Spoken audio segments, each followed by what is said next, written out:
આ બુંદ રત્ના દાતા આ ભગવત તત્વનું ઘડ્યું એ માત પિતાએ ઘડ્યું.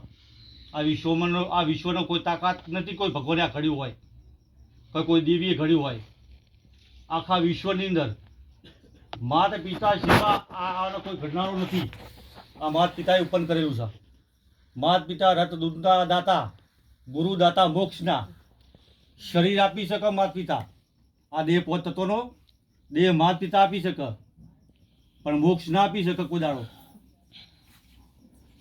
મોક્ષ કોઈ દાડો આપે તો નહીં.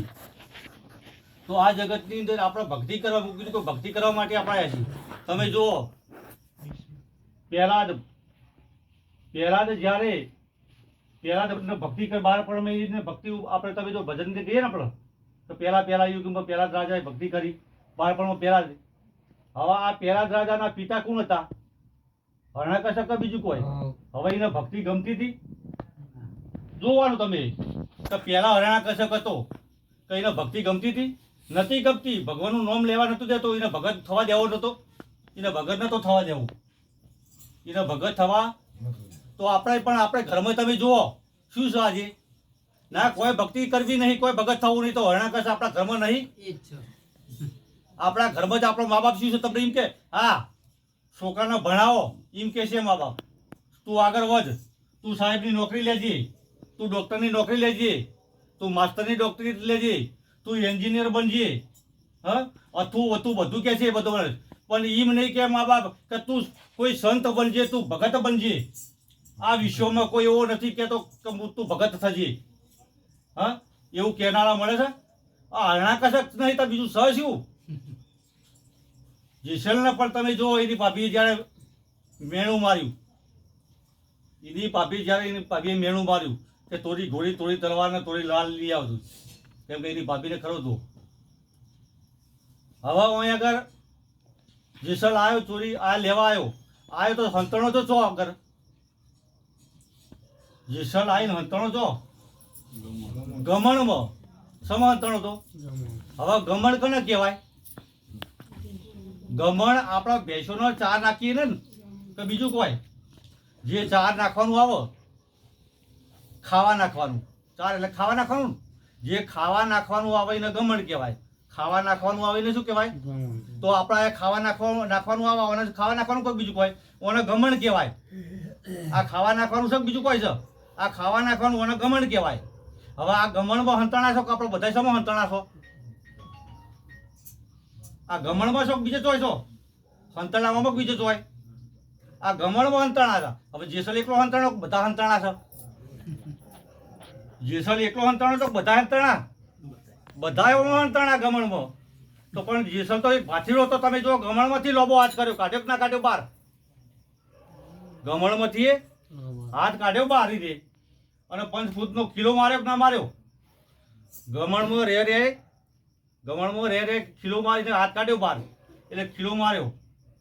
ચોરી જારી દારૂ જુગાર માઉસ આ પોત તત્વનો જે ખીલો માર્યો, આ ખીલો માર્યો ને અને પછી બહાર આવ્યો કે ના આવ્યો? પછી બહાર આવ્યો ને એમ હોય સત્તો હોય આપણને આ પંચભૂતનો જે ખીલો કહેવાય કે જે આપણે ચોરી જારી દારૂ જુગાર અને માઉસ આમાંથી આપણને મુક્ત કરવા માંગે છે. આમાંથી છોડાવવા કોઈ નિસ્વાર્થ ભાવ છે. તમે જુઓ, કોઈ સંતોને કોઈ લેવું નહીં, કોઈ ખાવું નહીં, પણ તમને આમાંથી મુક્ત કરવા, તમારો પરિવાર સુખી થાય, તમારું કુટુંબ સુખી થાય. કોઈ સ્વાર્થ નહીં સંતોને પાછળ, એક નિસ્વાર્થ, એકદમ નિસ્વાર્થ છે. આવા સંતો મહાપુરુષો આવે સંતો અનાદિ કાળથી આ ભારતની ભૂમિ એક સંતોની ભૂમિ કહેવામાં આવે છે. આ ભારતની ભૂમિ કઈ કહેવામાં આવે છે? એક સંતોની ઋષિઓની ભૂમિ સારી. ધનવાદ હું તો કહું ધનવાદ છે આપણે કે આ ભારત દેશમાં એક જન્મ થયો છે ને હું તો કહું એ પણ એક મહાનતા છે આપણી. આ ભારત દેશમાં એક આપણો જન્મ થયો છે ને એક મહાનતા છે. તમે જુઓ બહારના બીજા દેશોમાં તમે જુઓ, તમે કાંઈક અત્યારે ફોનમાં જોતા હશો, તમે ફોન રાખતા હશો, જોતા હશો તમે કેવી એટલો સંસ્કાર તો આ ભારત દેશની અંદર છે. હા જો કોના પાપમાં પેપડા ભરી જાય, જો કોના પાપમાં તો પેપડા ભરી થાય છે, પણ હા એવું નહીં, સંસ્કારી દેશ આ ભારત દેશ સંસ્કારી, કેમ કે સંતોની ભૂમિ સારી, પણ આપણને સંઘ, કેમ કે આ જગતની અંદર જો એક સંઘ આપણને થઈ જાય છે એવો, તો આપણને સંઘ બગાડે છે. શું બગાડે આપણને? સંઘ બગાડે. તો સંઘ કરતા પહેલા વિચાર કરો, આપણે કેવાનો સંઘ કર્યો છે એ પેલો વિચાર આપણે કરવાનો. મારો મિત્ર છે કે મારો શત્રુ છે? ભલે એક થાળીમાં આપણે ખાતા હોય, પણ એ જોઈ જુઓ પહેલા, એની પારખ કરો. શા માટે આપણે આ મનુષ્ય અવતાર મળ્યો છે? આપણને કંઈક જીવનની અંદર જાણો, આપણે જાણવા માટે થઈને મળ્યું છે. હું કોણ છું? શા માટે હું આ મને મનુષ્ય અવતાર મળ્યો છે? 84 લાખ યોનિઓ પડી છે, અને એમાં મને મનુષ્ય અવતાર મળ્યો. કેમ મળ્યો મને? એનું શું કારણ? આ જાણવું જરૂરી છે આપણને. બોલો સતગુરુ, બોલો.